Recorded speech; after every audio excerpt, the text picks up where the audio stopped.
딕셔너리의 삭제 메소드에 대한 강의를 시작하겠습니다. 딕셔너리가 담고 있는 내용을 삭제하는 메소드는 3개가 있습니다. 이 중 팝 아이템은 딕셔너리에 있는 마지막 객체를 추출해서 그 값을 반환한 후에 해당 객체를 딕셔너리에서 삭제합니다.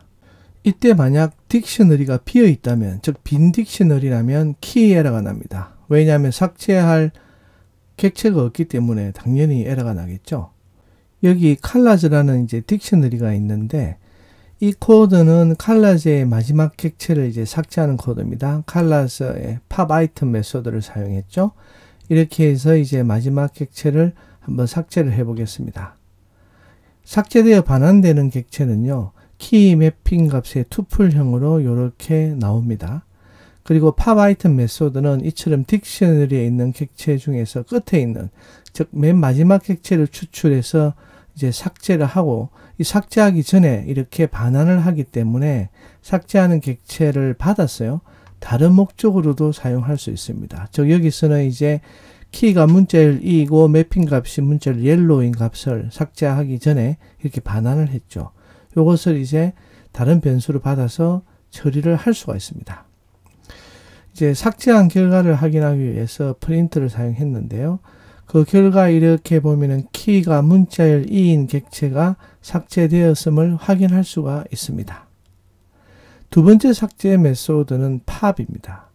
이 메소드는 pop item 메소드와 달리 삭제하고자 하는 객체의 키를 지정해서 삭제할 수가 있습니다. 그리고 pop item 메소드처럼 삭제할 때 객체를 반환한 후에 해당 객체를 삭제합니다. 단지 키 매핑 값의 투플형을 반환하는 것이 아니라, 이게 pop을 사용할 때 이미 키를 알고 있죠. 그죠? 키를 지정하기 때문에 키 매핑 값 대신에 그냥 매핑 값만 반환합니다. 그러면은 먼저 키가 A인, 즉 문자열 A인 객체를 한번 삭제해 보겠습니다. 그렇게 하니까 삭제하기 전에 문자열 A의 매핑 값인 화이트를 반환하고 삭제를 합니다. A가 삭제가 되었는지 한번 확인을 해 볼까요? 그래서 이제 프린트문을 사용해서 확인을 해 보니까 삭제가 되었습니다. 그래서 키가 A인 객체는 없고요. 이제는 B, C, D 이렇게 3개만 남았다는 것을 알 수가 있습니다. 그럼 이번에는 이미 방금 삭제했죠? 방금 삭제한, 즉 키가 A인 이제 객체를 다시 한번 삭제를 해 보겠습니다. 이처럼 이제 만약 삭제하려는 키가 이미 여기 딕셔너리에 존재를 하지 않으면, 이미 삭제되었기 때문에 존재하지 않죠. 이런 경우에는 여기처럼 키 에러가 납니다. 즉 A라는 값이 없다 라고 이제 하죠. 그리고 이제 pop 메소드로 객체를 이제 삭제할 때 삭제하려는 객체 키뿐만 아니라 매핑 값을 지정을 할 수가 있습니다.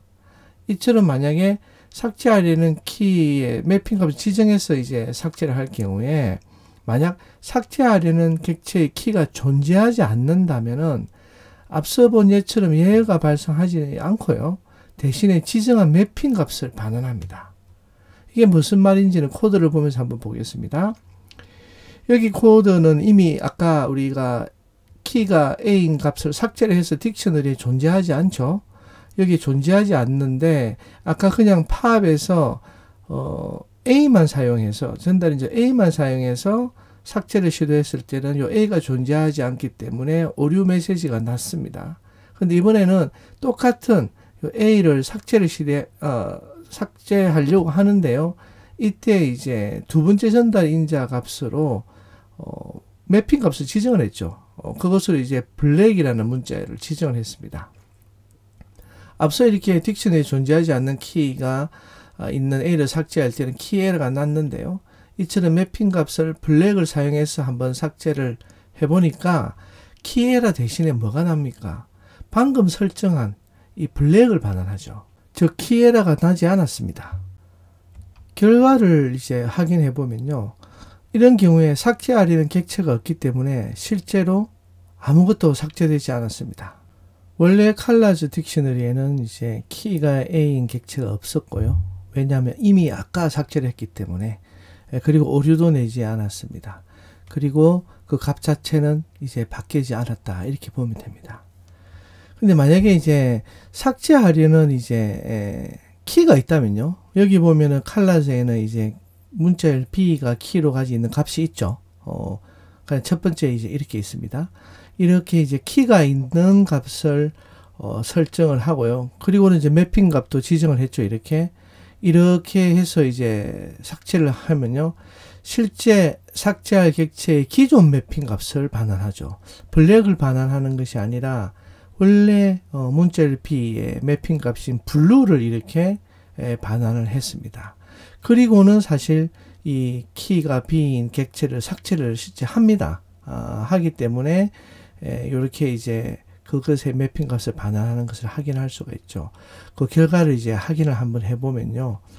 키가 문자열 B인 객체가 삭제가 되었음을 알 수가 있습니다. 이처럼 팝 메소드는 약간은 복잡해 보이는데 사실 유용하게 사용할 수 있는 메소드입니다. 예를 들어 팝 메소드로 객체를 이렇게 추출하고 삭제를 할 때 만약 해당 키를 가진 객체가 존재하지 않으면 단순히 예외를 발생시켜서 예외 처리를 해도 되지만요.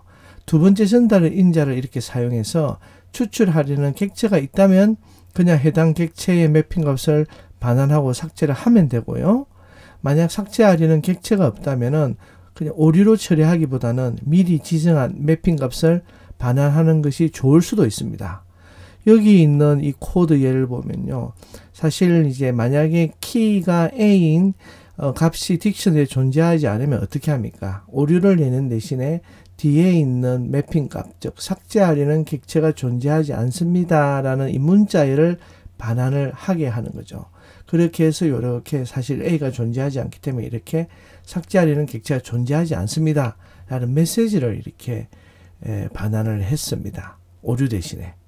그래서 이런 식으로 사용을 할 수가 있겠죠. 세 번째 이제 삭제 메소드는 이제 클리어입니다. 이 메소드를 호출하면요.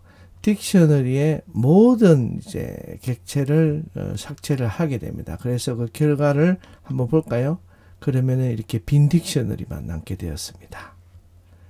딕셔너리의 삭제 메소드에 대한 강의를 마치겠습니다. 감사합니다.